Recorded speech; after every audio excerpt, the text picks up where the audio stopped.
मुंबईकरांची गरमी शांत करण्यासाठी आज मुंबईमध्ये पावसाने हजेरी लावली आणि या हजेरीमुळं मुंबईकर थोड्या प्रमाणात का होईना सुकावला।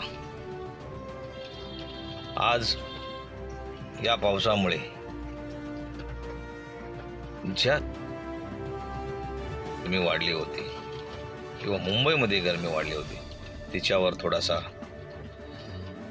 आळा बसण्याचं काम या पावसाने केलेलं आहे। त्याच्यामुळे मुंबईकर थोडासा थंडावलेला आहे आणि या पावसाचा आनंद घेताना बरेचसे लोक आपल्याला रस्त्यावर उतरून पावसात भिजताना दिसत आहे। आज संडे असल्या कारणामुळे वर्दळ कमी आहे आणि त्यामुळं हा पाऊस सर्वांना सुख